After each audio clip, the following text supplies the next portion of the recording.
सचिन अहिर यांची दहीहंडी विशेष चर्चेत असायची।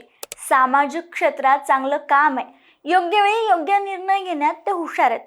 हे विधान मुख्यमंत्री देवेंद्र फडणवीस यांनी सचिन अहिर यांची विधान परिषदेच्या उपसभापती म्हणून निवड झाल्यानंतर केलं।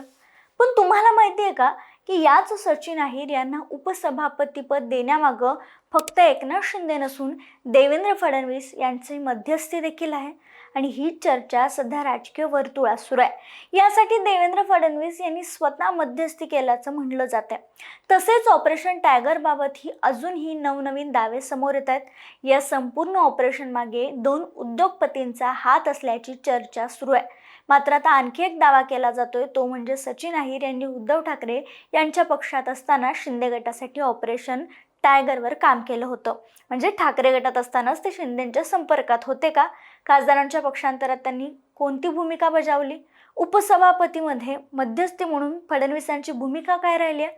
ऑपरेशन टायगर मधले ते दोन उद्योगपती कोण आहेत आणि त्यांनी ऑपरेशन टायगर यशस्वी केल्यानंतर आता त्यांना कोणतं बक्षीस मिळणार आहे?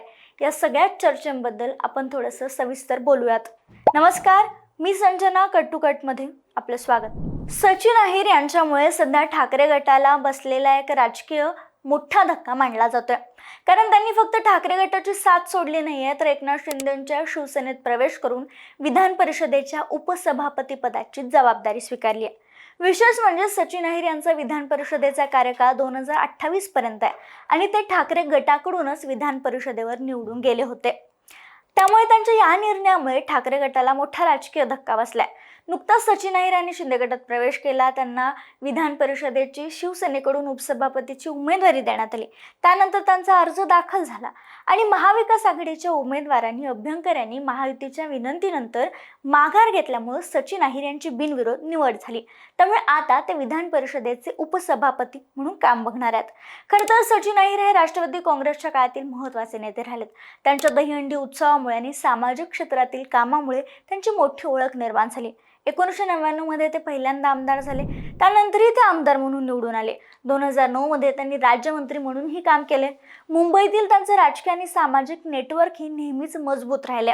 2019च्या विधानसभा निवडणुकीत वरळी विधानसभा मतदारसंघातून आदित्य ठाकरे यांना निवडून आणण्यासाठी सचिन अहिर यांनी मोठा प्रचार केला। ठाकरे कुटुंबावर विश्वास दाखवत त्यांनी पक्षासाठी काम केलं आणि त्याचं फळ म्हणून त्यांना विधान परिषदेवर पाठवण्यात आलं। पण आता त्यांनीच ठाकरे गटाची साथ सोडून शिंदे गटात प्रवेश केल्यामुळे राजकीय चर्चांना उधाण आलं। असंही म्हणलं जातंय की शिंदे गटात प्रवेश करण्यापूर्वी सचिन अहिर यांना विधान परिषदेच्या उपसभापतीचं किंवा भविष्यात मंत्रिपदाचं आश्वासन देण्यात आलं किंवा ते त्यांनी घेतलं आणि त्यानंतरच त्यांनी हा निर्णयार्थ शिंदे गटात जाण्याचा निर्णय घेतला।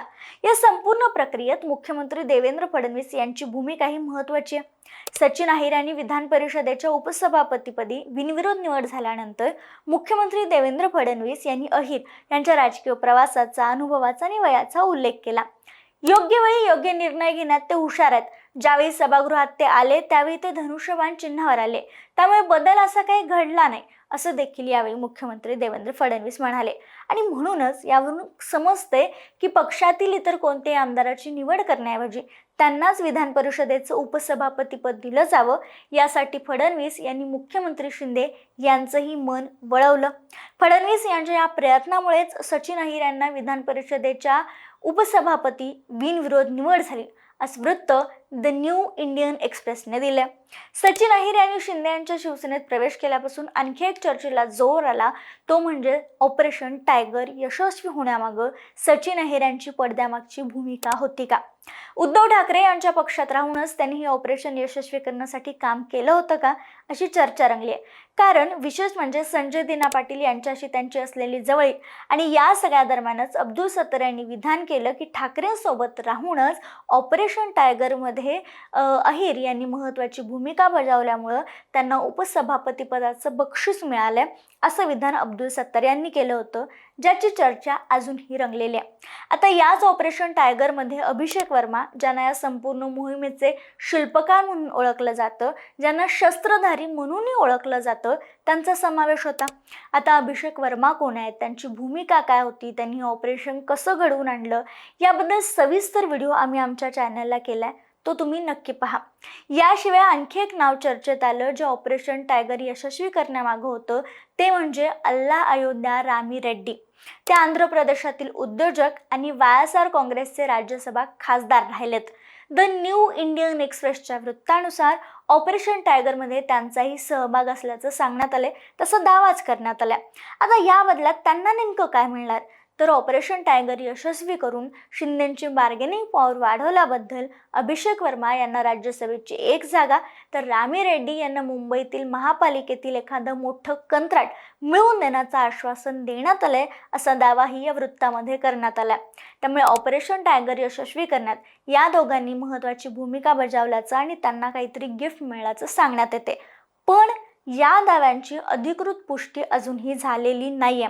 अभिषेक वर्मा किंवा रेड्डी यांना भविष्यात अशा प्रकारची जबाबदारी किंवा कंत्राट मिळतं का, त्यानंतरच या चर्चांमध्ये किती तथ्य आहे हे स्पष्ट होऊ शकतं. सध्या तरी या सगळ्या घडामोडी राजकीय चर्चांच्या आणि माध्यमांमध्ये आलेल्या दाव्यांच्या स्वरूपातच आहेत. त्यामुळे यामध्ये त्यांचा प्रत्यक्ष सहभाग होता का नाही हे स्पष्ट झालेलं नाहीये. शिवाय सचिन अहिर यांचाही यात भूमिका होती का हेही समजलेलं नाहीये. मात्र सचिन अहिर यांना पक्षात घेऊन उपसभापतीपद देण्यासाठी फडणवीस यांनी मध्यस्थी केल्याची चर्चा मात्र मोठ्या दाव्यामध्ये केली जाते.